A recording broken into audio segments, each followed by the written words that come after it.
કયો છે કાંદો? દેવાળાના જૈન મંદિરો. દેલવાડાના જૈન મંદિરો. ભારતમાં જૈન મંદિરો વિવિધ દેલવાડા જૈન મંદિરો. ફર્સ્ટ ટાઈમ પ્રશ્ન છે. શું કીધું છે કે દેલવાડાના જૈન મંદિરો તો ક્યાં આવેલા છે? કે રાજસ્થાનની અંદર.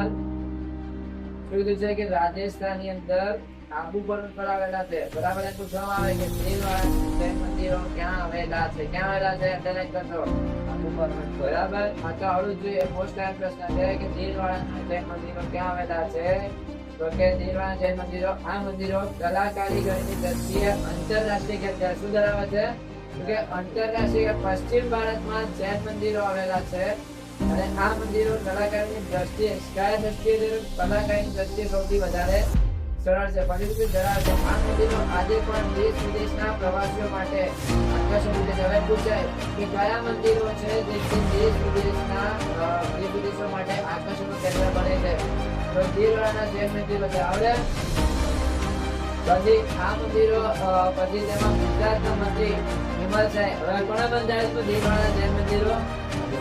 વિમલ સાહેબ. બરાબર. પછી વિમલ બસી અને બીજા મંત્રી વસ્તુપાળે બંધાવ્યું. કુલ મંદિરોનો સમાવેશ. હવે પૂછવામાં આવે કે દેલવાડાના જૈન મંદિરોની અંદર બીજા કયા મંદિરોનો સમાવેશ થાય છે? કે મૂળમાંથી કયા મંદિર? આ મંદિરોમાં વિમલ બસી અને મૂળબસીના મંદિરો આરસપાળની સૂક્ષ્મ કુંડળી અને શિલ્પકલાની છે કે આરસપાળની સૂક્ષ્મ કુંડળી અને શિલ્પકલાની પછી શું છે કે દેલવાડાના જૈન મંદિરો. દેલવાડાના જૈન મંદિરો શું છે? પહેલું જે શિલ્પ સ્થાપત્ય છે કે નહીં? પ્રાચીન મંદિર છે. પહેલું છે શિલ્પ સ્થાપત્ય પ્રાચીન મંદિર છે. પછી તેમાં આ મંદિરો જૈન ધર્મની ભારતીય મંદિર દિવસમણી અને અતુલ્ય આ જે મંદિરો છે જૈન મંદિરની દિવસમણી એટલે સૌથી અતુલ્ય ભેટ એટલે કે અમૂલ્ય ભેટ છે. શું આપ્યું છે? કે અમૂલ્ય ભેટ આપેલી છે. આવડે? એકદમ ઈઝી છે. આગળના બરાબર. પછી એના પછી નીકાળો. શું આપ્યું છે? કે જૈન મંદિરોના દેરાસરો. બરાબર. તો ભારતમાં અનેક સ્થળો જૈન મંદિરો. હવે પૂછવામાં આવે કે ભારતમાં જૈન મંદિરો ક્યાં આવેલા છે? શું પૂછાય કે ભારતમાં જૈન મંદિરો ક્યાં આવેલા છે? શીખવા છે કે ભારતમાં અનેક સ્થળે જૈન મંદિરો આવેલા છે. પહેલું બિહારમાં રાજકોટ ખાતે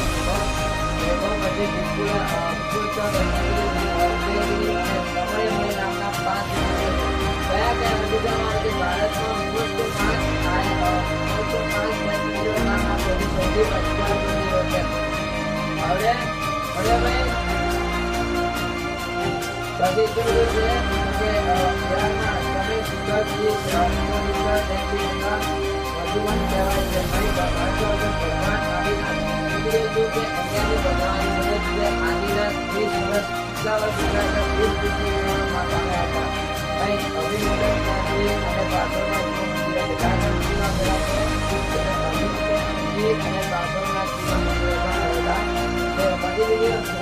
ગુજરાતના સૌથી પ્રખ્યાત જૈન મંદિર કયું છે? ગુજરાતમાં સૌથી પ્રખ્યાત જૈન મંદિર હોય તો એ છે પાલીતાણા. આ જે પ્રશ્ન છે એ તમને કદાચ એક વાક્યમાં પૂછાઈ શકે. બરાબર. કારણ કે પાલીતાણાનો પ્રશ્ન છે અવનવા વિકલ્પમાં પણ લે છે. અવનવા લોકો કહીને શું કહે કે એક એક પ્રશ્નમાં પણ લે છે. ક્લિયર? પછી શું કીધું છે કે સંકેશ્વરમાં પંચારસના મંદિરો છે. ગુજરાતમાં રાજસ્થાનના માઉન્ટ આબુ પર્વત પર દેલવાડાના જૈન મંદિરો. હવે આ બી પૂછાય છે કે દેલવાડાના જૈન મંદિરો ક્યાં આવેલા છે? માઉન્ટ આબુ ક્યાં આવેલા છે? ગુજરાતના માઉન્ટ આબુ પર આવેલા છે. બરાબર. પછી જૈન મંદિરો બાંધકામ, કોતરકામ, શિલ્પકામ, કલાકારીગરી વગેરે દ્રષ્ટિએ અદભુત અને બે નમૂના છે. શું કીધું છે કે જૈન મંદિરો કલાકામ, કોતરકામ અને દરેક વસ્તુમાં જોવા જઈએ તો અદભુત નજારા છે. આ મંદિરની ખાસિયત છે કે જે દેલવાડાના જે મંદિરો છે તે ભગવાન શું કહે કે ભગવાન સ્વામી એ પોતે ત્યાં આવ્યા હતા અને તેમને પોતે નિર્માણ કર્યું હતું. આવડે ભાઈ પ્રશ્ન? હવે બીજો પ્રશ્ન નીકળો. બોલ છો લડો.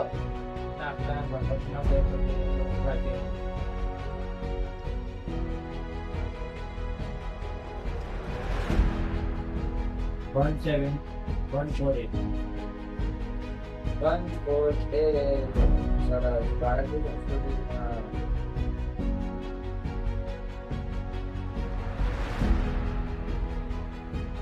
મોહેંજો-દડો પહેલા તો એમાં જ પૂછો આ જે પ્રશ્ન છે ખૂબ આઈએમપી પ્રશ્ન છે અને આ પ્રશ્ન આઈએમપી માં છે કે ભાઈ પૂછાય મોહેંજો-દડો પહેલા તો તમને યાદ રહેવું છે કારણ કે આપણે આની પાસે બહુ જ પડે છે ને પહેલાથી નોર્મલી ચાલતો હોય છે કે મોહેંજો-દડો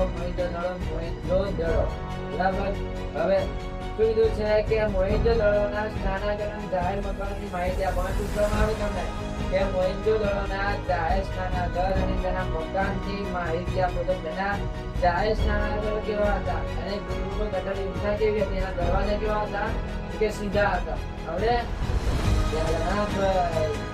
આવડે કે ના આવડે કેવા હતા ભાઈ મોહેંજો-દડોના સ્નાનાગરો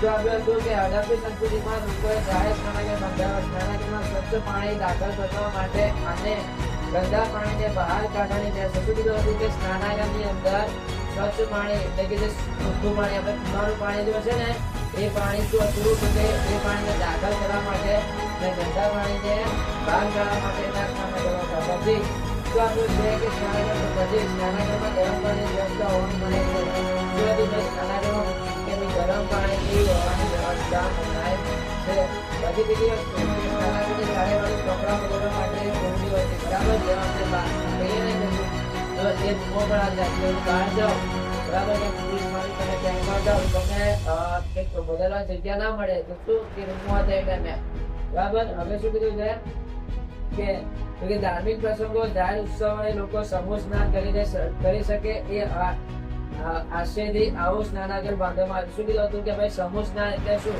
કે ભાઈ જાહેર જગ્યા એટલે કે જે બધા ભેગા મળીને સ્નાન કરવામાં આવે ને એવો સ્નાન પણ એટલે કે એવા પણ ગૃહો બનાવવામાં આવ્યા હતા સ્નાનાગરો પછી શું કીધું છે કે જાહેર ઉદ્યોગોમાં આવેલા તેવા ટાઉન હોલ જેવા કે 2 વિશાળ મકાનો મોહેંજો-દડો નગરમાંથી મળી આવે શું આવે કે ભાઈ 2 જાહેર મકાનો છે જે મોહેંજો-દડો નગરમાંથી મળી આવ્યા હતા ક્લિયર મુદ્દો આવડે પછી એના નીચે સિમ્પલ શોર્ટ છે કે મોહેંજો-દડોમાંથી 20 મકાનોની એક સળંગ સૈનિક બેરક પાણી પણ મળી આવી હતું કઈ મળી આવી હતી કે 20 મકાનોની સૈનિક પાણી એટલે કે એના દરવાજા કેવા હતા તો કે સીધા દરવાજા હતા એ દરવાજામાં કેવું હતું કે અંદરની ઘરની અંદરની સાઈડ ખુલતા હતા બાઈક ને જે કહેવાય ને દરવાજા બંધ કે એક જ ના દરવાજામાં એ હતું નહીં બધા સીધા સળંગ તેમ બધાના ઘરમાંથી જઈ શકો એવો રસ્તો બનાવવામાં આવ્યો હતો ક્લિયર આવડે પાક્કું ના આવડે તો આવડવું જોઈએ ભાઈ બુદ્ધિ નથી ના કેમ આવડે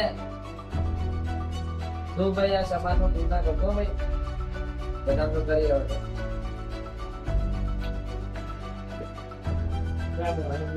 એના પછી નીકળ મોહેંજો-દડોના અર્થ સમજાવી તેના રસ્તાઓની માહિતી આપો મોસ્ટ ટાઈમ પ્રશ્ન છે પેજ નંબર છે 151 તમારા આપેલો ભાઈ મોહેંજો-દડોના રસ્તાની માહિતી એના રસ્તા કેવા હતા એના રસ્તા એવા હતા કે દરેક ખૂણે રસ્તા દરેક ખૂણે બધા રસ્તાઓ મળતા હતા દરેક એટલે કે તમે જ્યાં પણ જાઓ ફરી ફરીને એક જ જગ્યાએ આવતા હતા એના રસ્તા એવા હતા એટલે કે ચારે બાજુ તમે કોઈ પણ પેલાથી નથી જાઓ તો પણ ત્યાં આવતા હતા કોઈ ચડે જાઓ તો પણ આવતા હતા મળે કે નહીં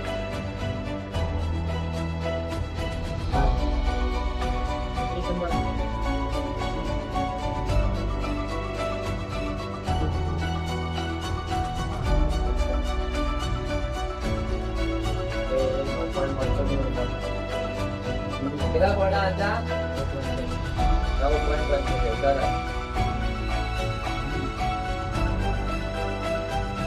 આવડે એટલે કે ચારેમાંથી ફરીને આવો તો પણ એકદમ ધ્યાન રાખતા હતા શું કીધું છે કે મોહેંજો-દડોના અર્થ મળેલાનો કેટલો એવો થાય છે કે મોહેંજો-દડોના નગરના રસ્તાઓ માટે ભાગે કેટલા હતા 9.75 કેટલા ભાગ્યા હતા તો કે 9.75 ભાગ્યા હતા ક્લિયર એટલે કે એના દીકરાઓ કેવા હતા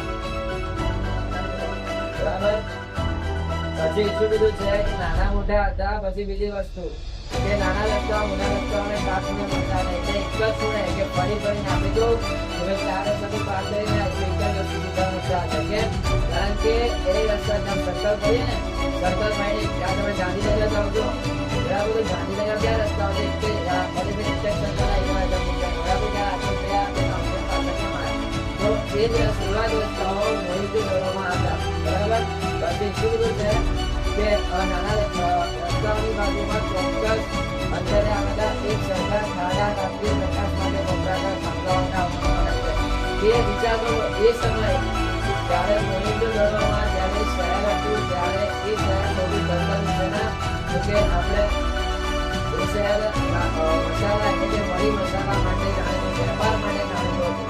મોહેંજો શહેર છે તે વેપાર માટે કારણ કે એ સમયે જ્યારે થાંભલા હતા એવી પણ શોધ કરી હશે કે ત્યારે લાઈટ આવી હશે. ઘણા વર્ષો પહેલાનું મોહેંજો-દડો હતું. ત્યારે ભૂકંપ ભૂગોળમાં ભૂકંપ ત્યારે હવે શું લીધું છે કે રસ્તાઓની બાજુમાં ચોક્કસ અંતરે આવેલા એક સરખા ખાડા રાત્રિ પ્રકાશ માટે વપરાતા થાંભલાઓમાં હોવાનું શું કીધું છે કે